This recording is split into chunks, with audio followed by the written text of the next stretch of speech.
She founded an architectural concrete company. He founded a $100 million clothing company. She took the world by storm as a social media star. He took the world by storm as a famous serial entrepreneur. Together we started a business. And had babies. Now we're figuring out the best ways to do both. Join us as we learn from other entrepreneurs going through the same life struggles. As they share their life hacks about success, love, kids, and everything in between.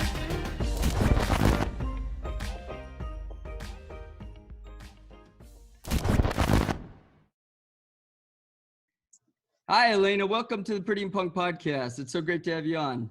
Oh, so great to be here. Thank you so much for having me. Yeah, we saw you were out here in Malibu, right by us somewhere. I know. I just left yesterday. What an incredible beach that is. I lived in LA for 23 years, but never spent a lot of time in Malibu, and it's really beautiful there, huh? It is. Yeah. You know what? We actually don't spend a lot of time at the beach. I know. We're barely ever at the beach. We're right across from the beach. We stare at the water. Mhm. We're just staring right at the water. We see the dolphins and the surfers all day long, but we never go to the beach hardly ever. I know. We got to make more of an effort to do that. I know. It's really nice. Yeah. So, and did you get any shooting in while you were out here? Oh, yeah. No, but there are a couple of good ranges over there that I've trained at before, but no shooting while I was there. Yeah, I've heard you mention Taryn's place before. I've shot out there a couple times. Yeah, he's pretty awesome with the 3-gun action over there. So I like to get as much training in as I possibly can. He's ridiculous. I go out there and I shoot and then he jumps on and just like halves my time. Always. He's insane. It's like right when you think you're good, then one of these guys seriously puts you in your place real fast. I know, he's ridiculous. So it's so great to have you on here because I don't know if you know anything about our podcast, but it's really about entrepreneurs that have kids. Or thinking about having kids. We keep getting these messages from people and they want to know all the secrets and tricks, and I'm like, I don't have all the answers, but we have this incredible Rolodex of people that are like yourself that are making it work and doing a phenomenal job. And I'm especially excited to talk to you and get some tips and tricks from you because you have an incredible story, girl. Oh, thank you. Yeah, like my husband and I always say, we're not perfect, but we're figuring it out. And certainly we've figured enough out at this point where I definitely feel like we have, if you don't at least do the things that we recommend, then look in our lives and see what to avoid. And somewhere in between, hopefully we will have been able to help you somehow. For sure. I know your book was great. We both read your book when it came out and you just so many tips for anybody who's for any parents or entrepreneurs that they definitely got to read your book. But let's go back. You're a published best-selling author, great entrepreneur, amazing mother. But let's go back to little Elena. The early years. The early years when you were born. We're hunting for is like, what got you into that entrepreneurial bug or spirit? Was there something in your childhood that sparked that? Honestly, I was never like entrepreneurial until I hooked up with Grant. And he's really what got my mind to adjust and think completely different about money, protecting money. What do you need to know about money? I was always an artist. I moved to Los Angeles when I was 17 from New Orleans without knowing anyone to become an actress and a model. So, and whatever little money that seemed like big money to me at the time that I did have, I just made every mistake that you can make with money. I bought a house, I had 5 hot rods, I blew through all my money, so, and it really wasn't until I hooked up with Grant that I actually started to understand money. And then, now it's like such a passion of mine to help other people who are sort of in my situation that weren't ever really educated with money. And if they were, it was probably wrong, to be honest. Right. And to help other people understand money the way that I do now. And certainly I don't know as much as Grant does, but I know enough now where if more people understood just the basics, they could fast track themselves to a higher level faster than it took certainly me. I got to say that being an actress, though, that's hard. It has an entrepreneurial spirit, a little bit, not all of it, but there's that part of jumping into the river, all alone. Right. You come out to Los Angeles, you don't know anybody. That's an entrepreneur. Yeah. In some ways. That's true. Absolutely. Because by definition, an entrepreneur puts something at risk for the hopes that there will be a monetary payoff at the end. So you're right about that.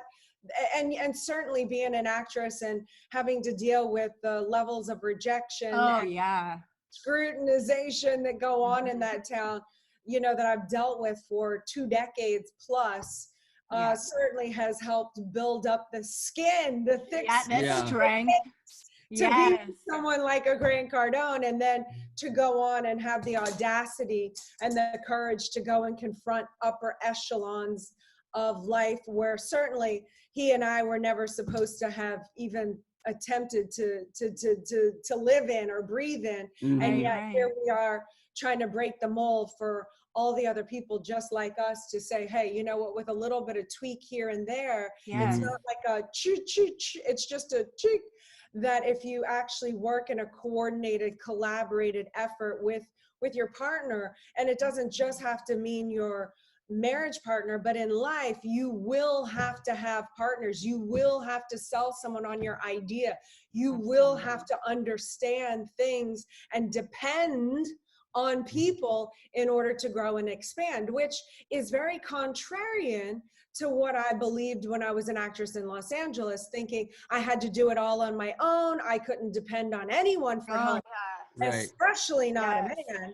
So, I was cutting my nose off to spite my face the entire time. It wasn't until I learned how to, put some my own logic together that I was able to say, wait, you know what? I'm done doing it your way. Whoever way that was, by the way, I didn't know who they were. It was just ingrained in me. And there was no faces to these people that I was living for.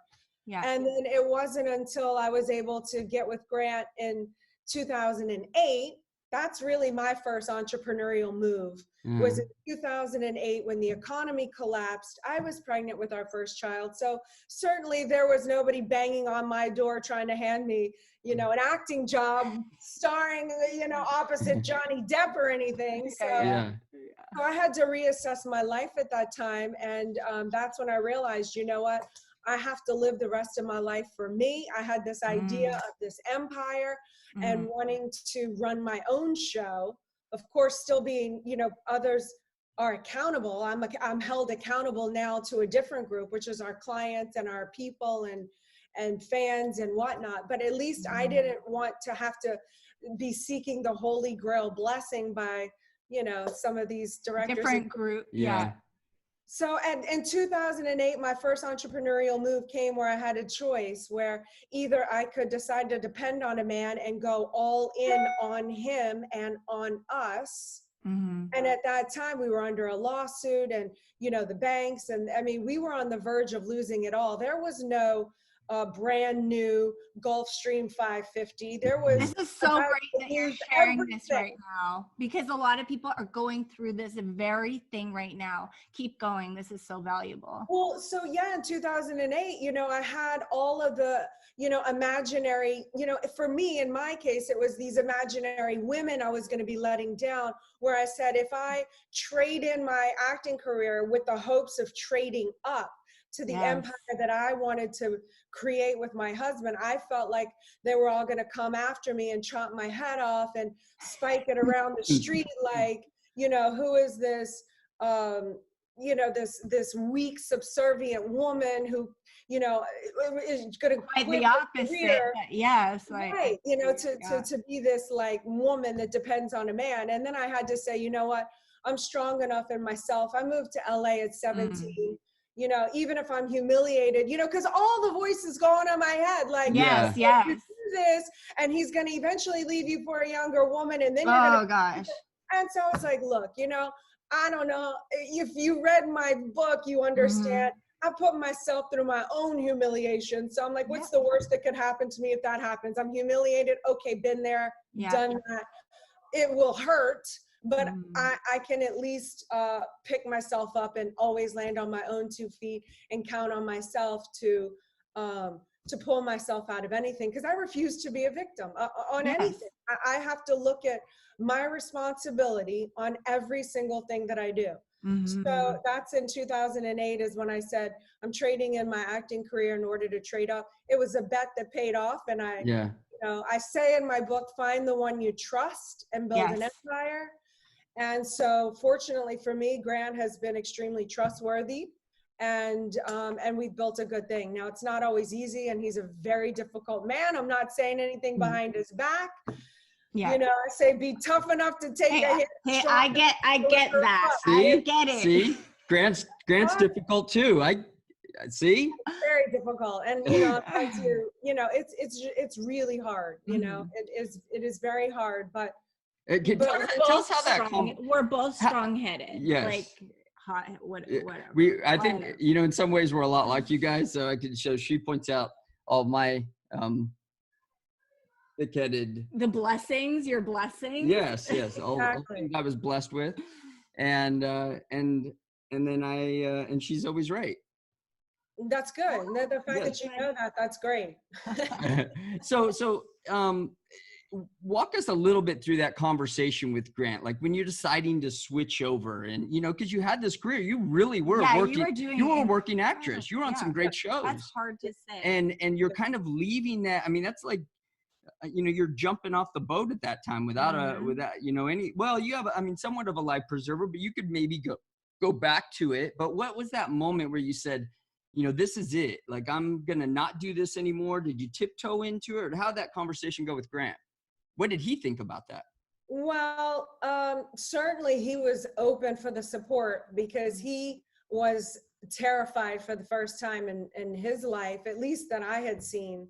And he was pretty scared. So when I said, look, I'm willing to go in on this deal, which is us. And because I had this idea about this empire, and I've always been a visionary, and I think differently, but so does he, because one of his dreams was he wanted to reach 7 billion people on the planet.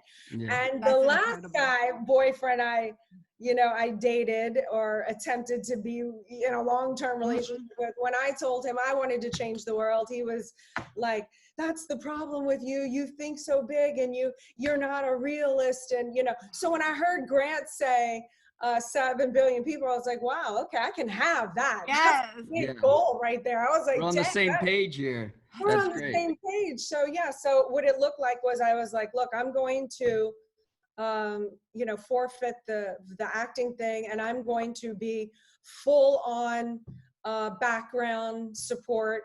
We only had 3 employees at that time. There was no offices. Our office was our guest house.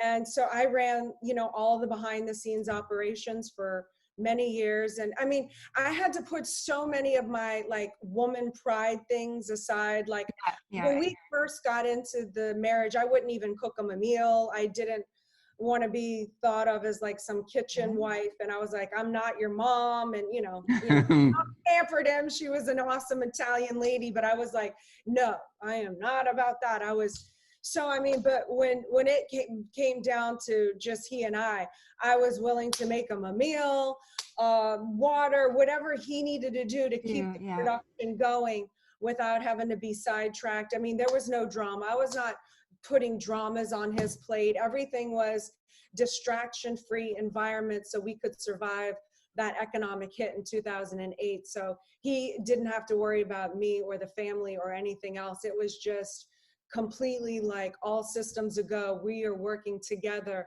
for the higher echelons. And we just superseded everything that we actually really thought we could do. Not really me, but I've always had it was a team. It was team effort for sure. Yeah. Now what does it mean to you to build an empire? because you're the expert in this, and that's the title of your book. Yeah. And you give you speak about that a lot. So for me, the big awakening again in 2008 was I realized, we had this big, beautiful home up in the hills. It was Lionel Richie's old house. Yeah, I'm dropping that name because I want you to understand that it was like it was like the trophy house in the Hollywood Hills. So we thought we were, rich people, especially because I'm from New Orleans. He's from Lake Charles. Like, being married to Grant was more money than I had ever seen my whole lifetime. Like $1 million to me was like, oh my God. So, but I realized in 2008 that we were actually poor, rich people. Which is basically what the middle class is. The middle class makes you, and it's not, a degradation to the people, it's to the idea and the concepts of the middle class that we are trying to break down. The reason why the middle class mindset is so dangerous is because you think enough, be happy with what you have, you're doing better than so-and-so, like all these ideas that are ingrained in us and that we're conditioned to believe are so dangerous because it gives you the illusion that everything is okay until it's not.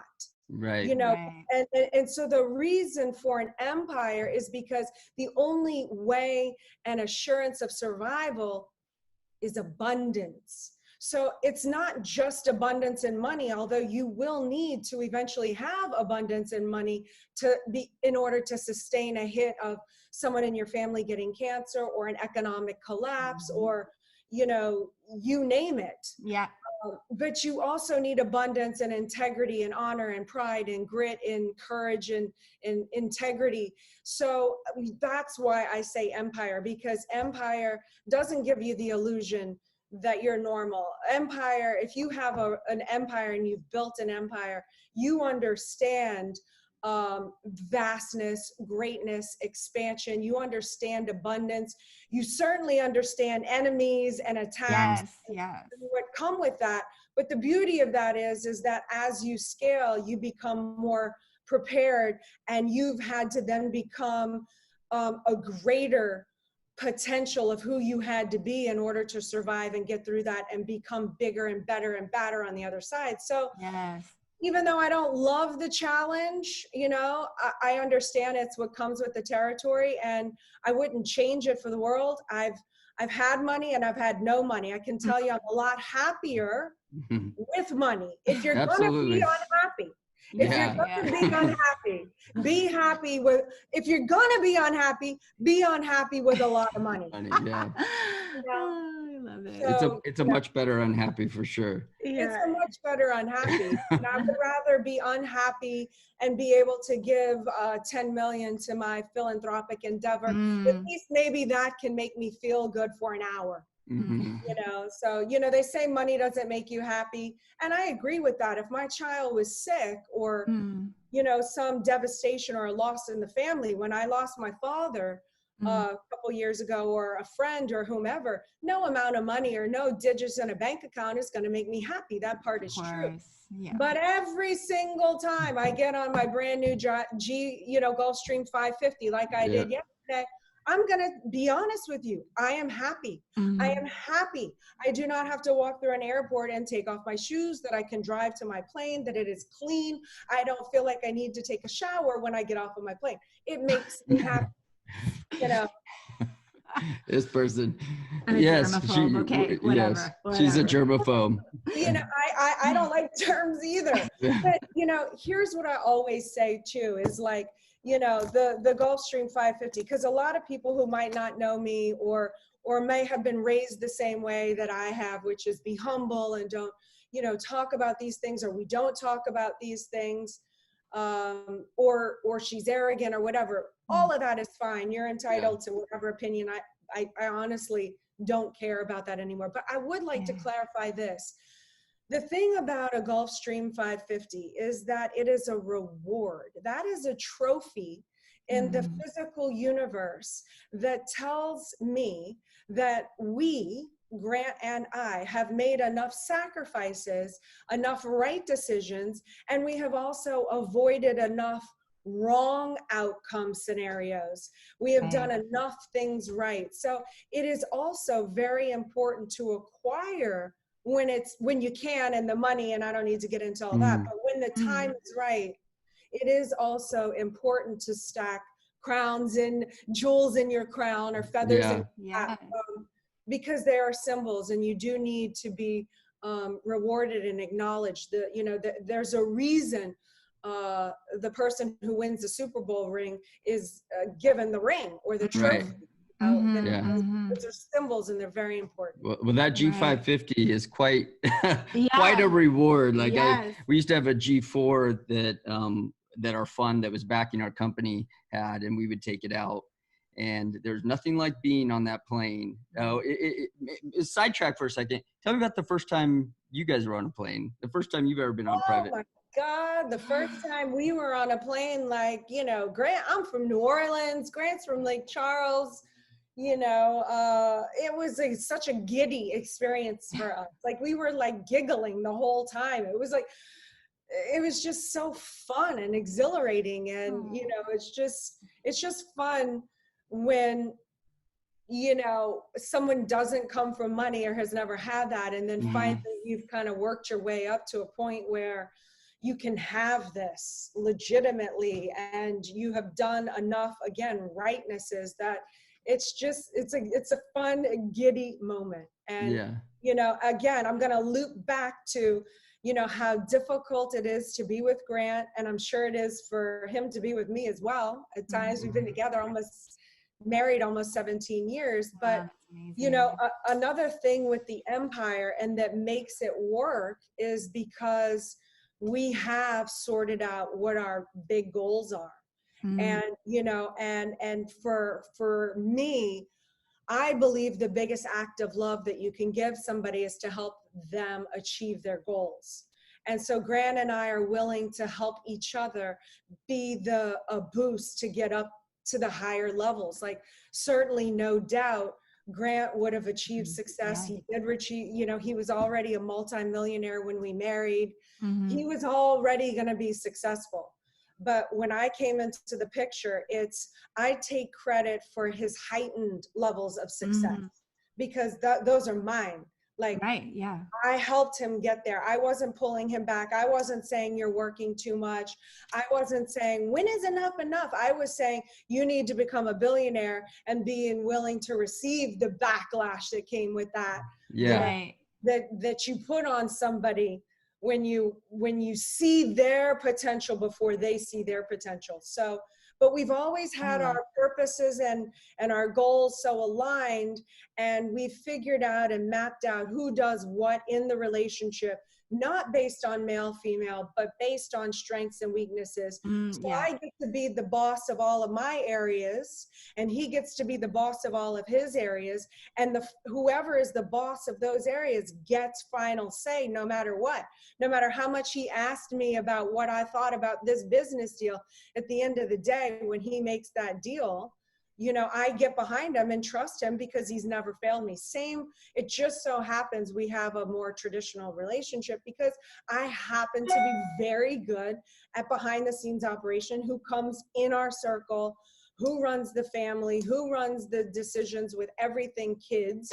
So as much as he'd like to have a say about their schooling or this or that, at the end of the day, it's my decision, and we're not fighting each other. We're fighting all the other people who want to fight us, which, you hit numbers. We just closed on a deal September 11th, ironically, that put us in over $2 billion of assets under management. And that's a big landmark.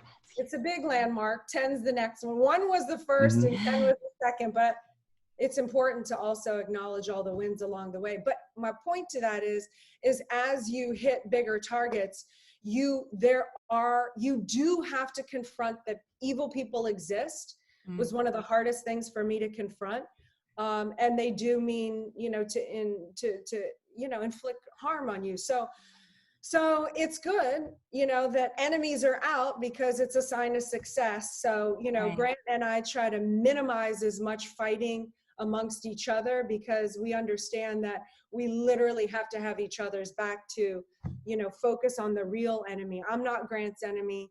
He's not my enemy. And as strong and as, you know, the way he does things isn't always my way. I understand that we're going forward together on a mission together, which also helps being able to not sweat every little thing, because it's I got to save up my energy and resources for the real target and enemy, you know, certainly not the guy who's on my team. Yeah, the outsiders. I love that you guys are so transparent as a couple. Like, you guys are the ideal power couple. And I think that it's very courageous to go against, you know, those groups of women's groups. And why do you feel like society's so, they'll hide their mate? It's like they have to be the woman in power, or they have to be this man in power, you know, like women's group or man's group. Why can't we just be like power couples? Why can't we do this together? Like, you guys have figured it out. You're stronger together. Like, why is everybody? No, I still fight with that, you know. You know, I've you know, we've come a long way, and certainly Grant has been amazing with acknowledging me, especially publicly. Yes. The role that I've done, except there are times where I still feel it and I still battle it. Where, you know, we'll be walking a property on a business deal, or, you know, they want to go talk some terms or this or that. And, you know, I feel like if I want to say I want to be along, it kind of makes Grant cringe. And, you know, I could be wrong, and he could be like, why are you saying that? But it is what I feel. I feel like, and I feel like it's just because I'm his wife. If I was anybody else on the team, it would be not a big deal. So I don't know the answer to that. I just keep trying to break down that barrier for all of us, you know? Yeah. No, I agree with that. I mean, there's always that push and pull of like, sorry, the little one just got up. Baby, you could bring her over here. It's okay. I mean, this is real life, and it's the juggle. You were there with two little ones. She's still breastfeeding, and so I'm just gonna like get to the corner here. Sorry. The struggle is real. The struggle is real, Elena. I know that. And she was there with the two little babies, like building this empire with her husband. Yeah, our nanny, you know, she's we love her, but she's out there, you know, hanging out with a lot of people. And so we just haven't had her in the house, and we've chosen to kind of do this ourselves for the past 9 months. I honestly can't really find someone that I trust. Like, the mindset, I just have to find that right person. Yeah, I know. It is not easy. I hate coming home, and like, I don't like to put them in front of YouTube. I don't like to come home and find that they're doing the things that I don't like. I want their brains to grow. I want them to be challenged. And I mean, maybe do you want to fast forward? Well, no. Well, a lot of people, let's say this, a lot of entrepreneurs have this, this thought that having kids are going to hold you back, and that they won't be able to achieve their goals, and you know, whatever age that might be. Yes. And what is your thought on that? Because I know there's a lot of different entrepreneurs that have different, you know, high-level entrepreneurs, people that have made it, people that are, you know, worth a lot of money right now, and they didn't have kids, and people that have had kids and they've had different experiences. What is your experience with deciding to have kids along this journey? I know I didn't think that there could be success, but now Right. I, you know, again, you know, I hate to blame everything on Hollywood. It just was kind of, that was my mentality. So for many, many years, I did not want to have kids. And when I got with Grant, he wanted to have kids right away, like the second we were married. And I said, no way, I need 2 years. And then I renegotiated for another year after that. And then I didn't know it was going to take me 2 years. So we had kids really later on. Mm-hmm. But, you know, so I understand it's a big concept to take on if you're not ready. So I get it. But I will say this, kids is expansion. I mean, you're expanding out from just you. And so like there's a number of different dynamics, right? You have you, and that's just you. That's your dynamic. Then you have you and the partner, and then that's two of you. So, you know, and then when you get kids, then it becomes bigger. So the more I have expanded, the greater I have expanded. I haven't just stayed in only one. Right. And, you know, with that expansion comes a certain necessity level of having to produce. And now your mind is thinking differently, and responsibility levels change. And then you become more able than you thought yourself capable of. And now you're trying to coordinate this person's life and universe, and having to deal. And in having to do all of that, you're now forced into a situation that's going to make you expand and grow. Yeah. So for me, it's been a huge blessing. I love kids. I would have wished I would have done it 10 years prior. I actually feel like I would be more ahead in life. Yeah. Because it's a catch-22. You think that the kid will hold you back, but actually they end up excelling you forward. Yeah, I mean, I think even like right now, you know, these situations, you always question, like, you know, you want to be your best, and so there's this internal fight with yourself, like, can I be my best with my kids? Because you want the, you know, you're it's hard enough trying to get yourself there. Yes. And then dividing your time, you know, it's almost like running two businesses, because not that kids are a business, but it takes your time. I 1,000,000% agree with that. They're the business. They should be looked at like that. Right. Yeah, that's true. That's actually true. But do you experience like what they would call mommy guilt, like where you're going through stuff and you're trying to build yourself, you're trying to build your business, you're trying to do things for yourself, probably write your book. There's other things that you're doing right now, and your kids want attention. You know, they're needing attention. You have these amazing kids that are so smart. They're incredible. We'll talk about that in a minute. But tell us about maybe a situation you might have felt that, or how you deal with that. I mean, I live with it all the time. I mean, I mean, I wish I didn't have it. I have it with like everything. You know, people ask me all the time about work-life balance, and I just say, look, you know, that you do not come to me for work-life balance. I'm not a balancer, you know. I just do life. And when I do best is when I stop comparing myself to what I think it should look like, or what other people try to tell me it should look like, you know.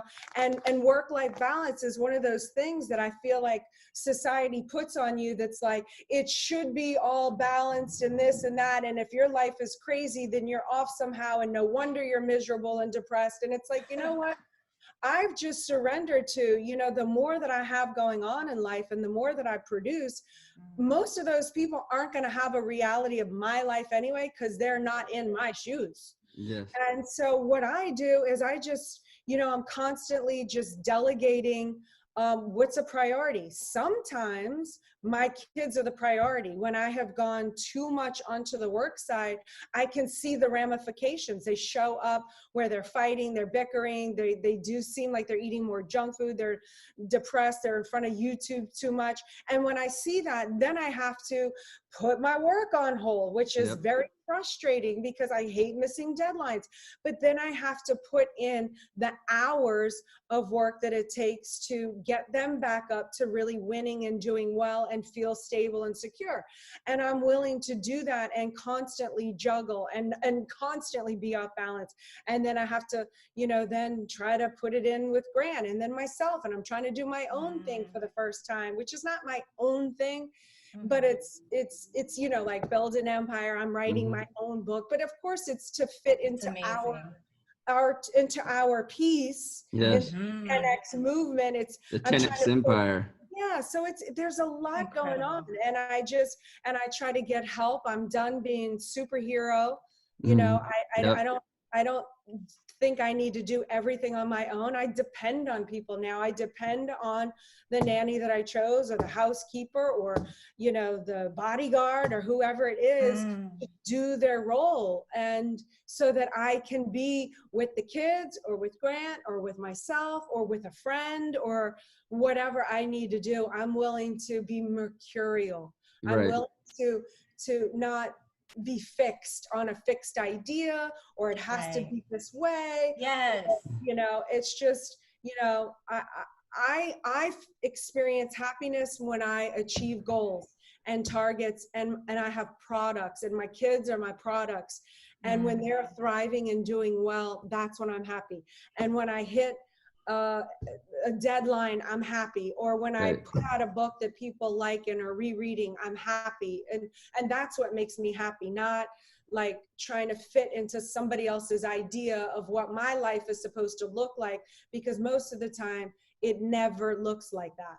It's never perfect. It's never perfect. No, it's never. Yeah, you say that so well, Yes. and I know everybody's gonna get so much out of this, but you know, I mean, we've decided to parent different as entrepreneurs.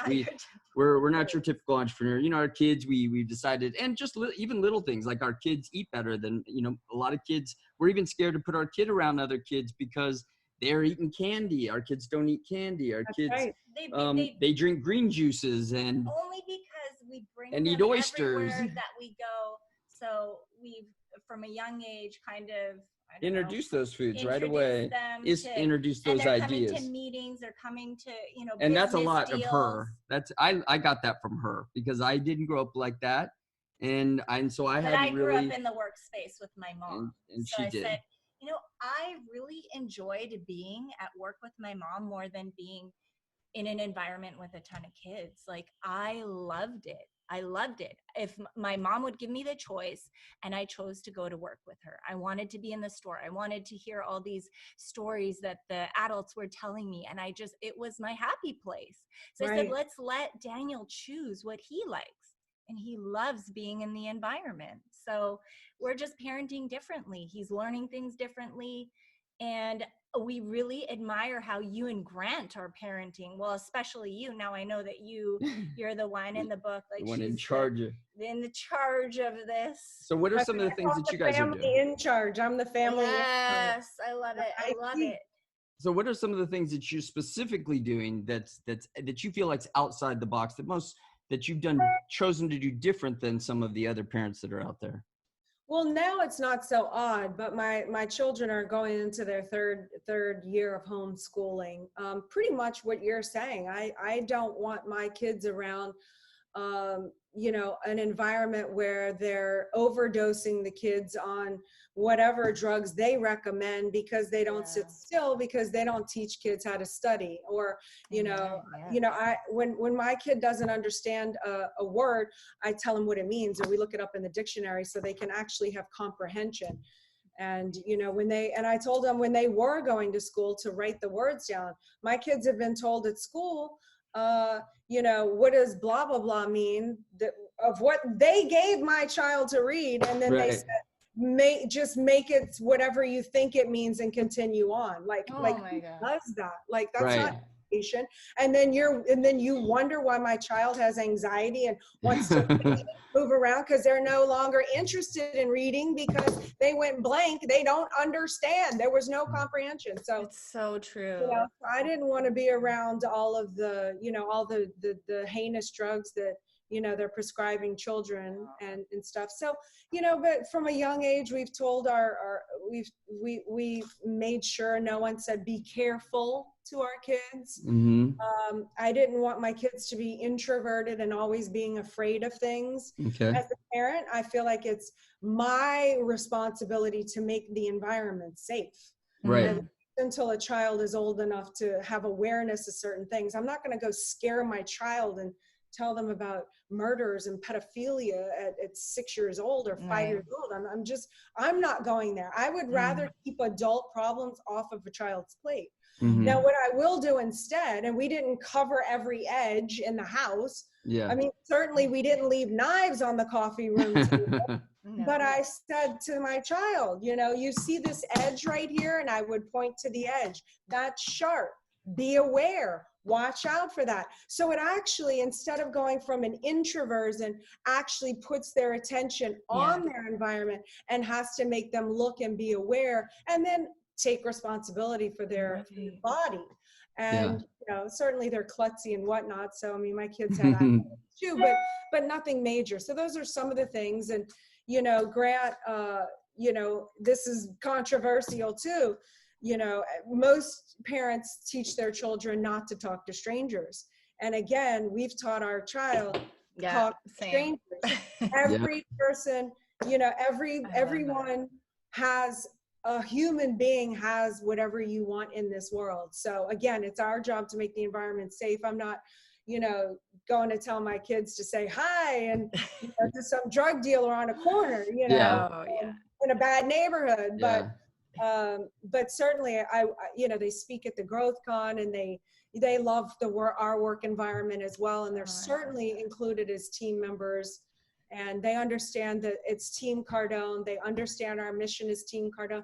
They understand their role in the family. And so they're acknowledged for that. And they're treated as, they are our children. They're not adults yet, but they're respected. They're given respect. And it's like I've told the children, I've said, look, one thing that I did not know as a child was that I thought adults knew everything. Well, I'm an adult now, and I can tell you that adults don't know everything. And you could know more than they do, even though you're a child. So I never need you to just take an adult's word for anything.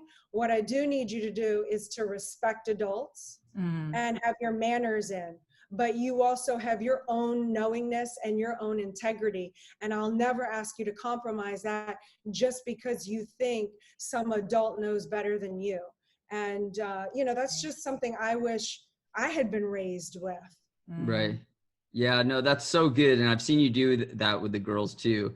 And you having fearlessness them. They're them. So incredible. Watching them speak, when you had them speak at 10X in Las Vegas, watching that video is, absolutely. I got emotional just watching it, because I just think about my own kids, and watching Grant up there, speaking about Sabrina was, I love that part too, because, I feel that as a dad. And your glow when you were watching her. Oh yes, just when the camera's on you and you're out in the audience there. Like I could feel that goosebumps. Oh, total goosebumps. So proud of her. How did that come about? Like, what made you? Because that's a big step. They spoke in front of thousands of people, and that's hard.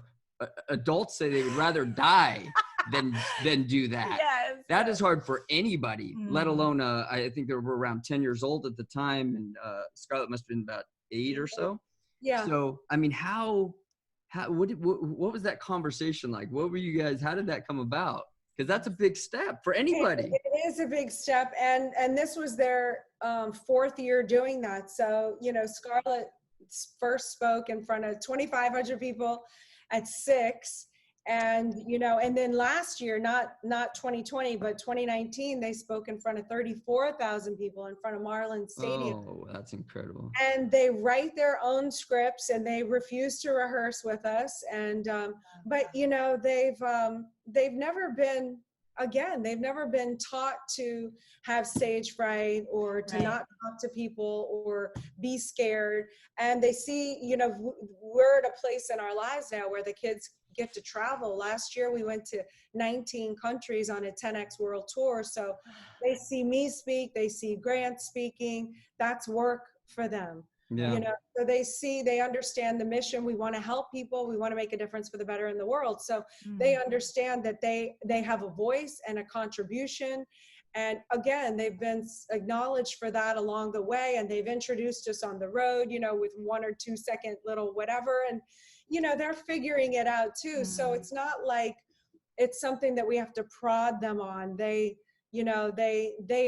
just take pride in it and want to do it. Again, it's like they've kind of been indoctrinated in Team Cardone since they were very little. Oh yeah, they're watching you guys do it. That's the best part. I mean, and like you said, I think that's important, is that if they were never taught to be scared in that situation, it's almost like it's an emotion that they don't really get when they get up there, because they both look totally comfortable. Although they do, because I'm always with them backstage, and I can see that they're nervous, and Scarlett told me last time 2 years ago, before she went out on the stage, that she was nervous, and I was like, you know what, I'm nervous every single time. It's absolutely fine. Just do it anyway. People want to hear you. That's great. They want to hear you. They want to hear your message, and you have something important to say. So as long as your attention is about how you want to help people, then you're not focused on yourself so much, because people aren't judging you. They're interested in being helped by you, and then they go on and do their thing. This life as an entrepreneur, it isn't easy. And the relationships that we're living with our spouse, that's not easy either. So what's your biggest challenge that you have as a couple? I think this will be so helpful for those people out there juggling this all. But what's the biggest challenge in your relationship, and how did you overcome it? It's a continuous challenge. Sometimes it changes, but after you've been with someone for 16 or 17 years, and like they do things in a certain way, like Grant is very hard, and abrasive and abrupt, and he's very demanding, and he expects 100% competence at every single moment of the day, and he's like, to me, like a military sergeant, and a lot of that I admire, because it's what he needed to build where he's built. So he doesn't want to lose that. I get that. However, my way is a lot softer. I'm more sensitive. I don't like when things come at me so hard all the time. And, it's constantly a challenge that never might ever go away from me. I've developed how I've had to deal with that is I understand the purposes. I understand when to dodge his bullets. I understand when he hasn't been able to shut off. I've learned how to not take things personally.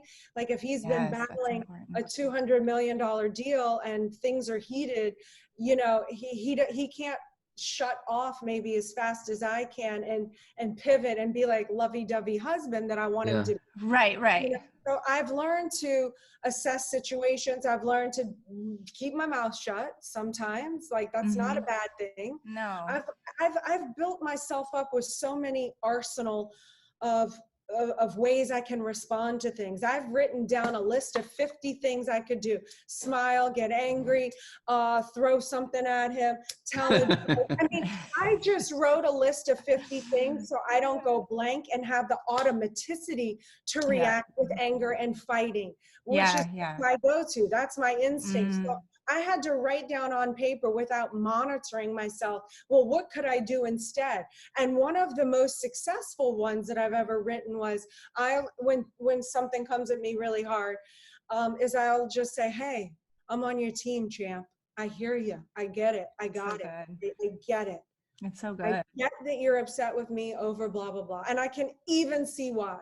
And I can even tell you, I'm going to try everything I can not to do it that way again. I try not to be a repeat offender, but the big thing is I'm on your team, champ. And that usually handles it. But I have so many other tricks up my sleeve to be able to work it out, because in the end, I want the scenario to go the way that I want. Okay? And if I want it to go the way that I want, isn't going to mean always that I get to be right about my way. Sometimes if I push so hard about being right, I'm not going to get the outcome that I want. So call it manipulative, whatever you want. I do have targets in mind and goals and places where I want to be. And I know that if I want to be here, I have to have a certain outcome. Or I could do it my way, but I'm not going to end up with that outcome. I'm probably going to end up a rung or two lower. And I'm interested in the heightened levels of success. I'm not interested in destroying empires. I'm interested with every decision that I ever make is creating, not destroying. So with every decision that you make, you're either creating or destroying. So I can go on the outside and make 5 steps for advancement, and him too. But if we come home and we're fighting, you're never going to advance the ball down the field. That's right. What do you guys do? It's hard, again, being an entrepreneur, having kids. How do you guys keep that intimacy going? How do you make your relationship stronger? We hit wins. We give each other the beauty of achieving our targets and our goals.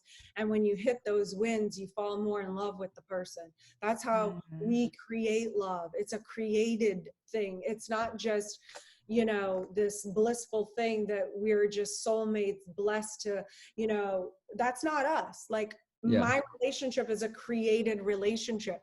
And when we don't make an effort to create on it, it will deteriorate.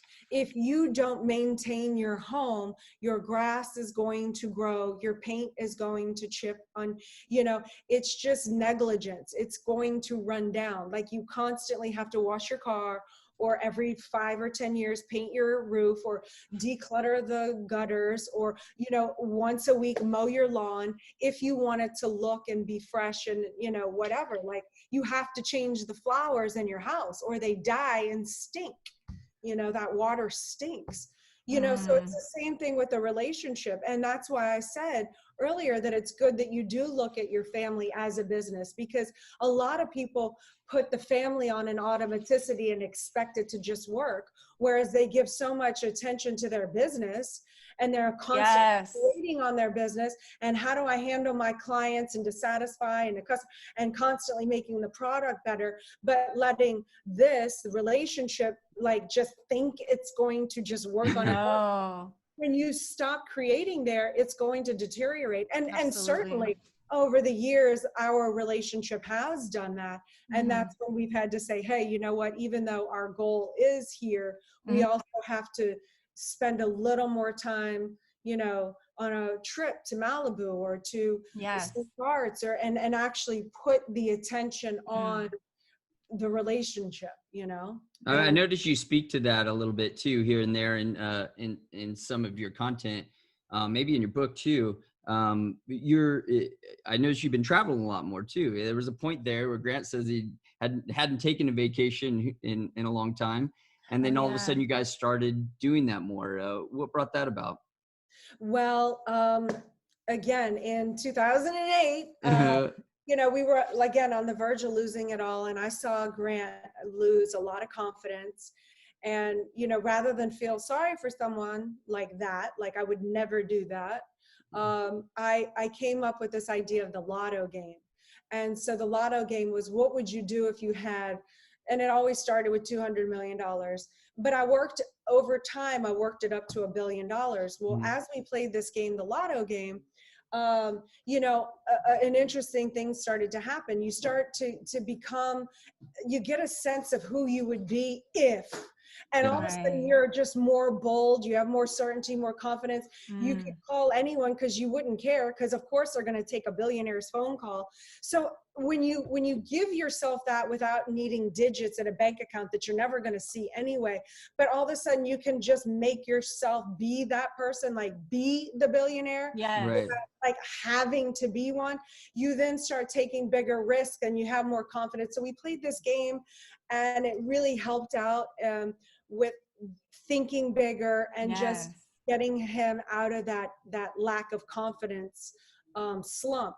But every time the role was reversed and he said to me, what would you do with blah, blah, blah money? The very first item on my list was, I want to go on a global world tour. It had always been a dream of mine to circle the planet and meet the people of the world and see, are we really different? How are we like what is this thing called mankind? You know, we were talking about dynamics earlier where it's just you, and then you and the family, and then the kids, and then you have your own little groups, like your, you know, the moms, that's your little group. But who is mankind? Like I belong to this group by mankind, but it felt like over there, like I didn't know it. So it had always been a vision of mine to be able to go on a global world tour. And, you know, 12 or 15 years later, it finally came into fruition. That's awesome. It's amazing. You shared so much incredible information, and this is my rock. This is my Elena right here, and she does the same thing for me. And it's so good that we, like, all the things that you said resonated with us. Yeah, absolutely. We have one last question, and it's totally hypothetical, so don't read into it too much, but we just want to pull the best out of people when they think about this. Hypothetically, you're on your plane and you're flying and you're talking to your kids on the phone, and the plane is going down, and you know this, and you have one chance, and you want to leave the most important information with your girls. Something that they're always going to remember, something that they're going to take on to better themselves throughout life. What is that one thing that you would want to tell your girls when you're doing that? I would say communication is the universal solvent in the entire world. If you really understand the parts and all the parts of what a communication cycle is, and be able to communicate with anyone about anything on this planet, you can create, do anything that you want without fear, based on understanding the actual parts and all of its complexity of the communication cycle, which, you know, basically starts with an intention. I don't need to get into it, but if they understand communication, and they can communicate with anyone, the world is yours. That's right. Yeah, you know, it's so true, because when we were talking about them speaking on stage, that was like the first thing we said. We said it's so important that kids learn how to communicate with people. It's probably the most important thing you could ever learn, is how to communicate with people. Absolutely. Because so many people don't know how to do it, and that turns into fights and non-success and so many other things that it manifests itself. But that's so awesome having you on, Elena. We know that. How can people find you? How can our audience find you right now? Anywhere on the social medias, I'm at Elena Cardone. You know, you can go to my website, elenacardone.com. I'm giving this book away for free right now. Oh, awesome. They go to elenacardone.com/empire. You just pay the shipping. Wow. But yeah, and a great book. We both read it. It's a really must read. I read it because I felt like, and I'll tell you why I personally read it, because not only because I wanted to understand your thought process on building an empire, but also because I felt like you guys are both a lot alike, you and my wife, in a lot of ways. A lot of things that you say, I would hear she says to me too. And I thought it would be some insight into some of the things that, you know, that, because she doesn't tell me everything. I mean, she tells me a lot about what's going on in herself and in her head, but she doesn't tell me everything. So I thought I would get a lot of insight on how she's thinking. And so I read the book. I love the book. It's a must read for any married couple, entrepreneur. You have to read this book. It's probably the best book suited for that. Yeah. For that. Did you get insights into how she thinks? Oh, totally. So many insights. And I would come and tell her about it too. Actually, I read it first. And I said, hey, you got to read Elena's book. I just bought it for you. I sent it to you. Go check it out.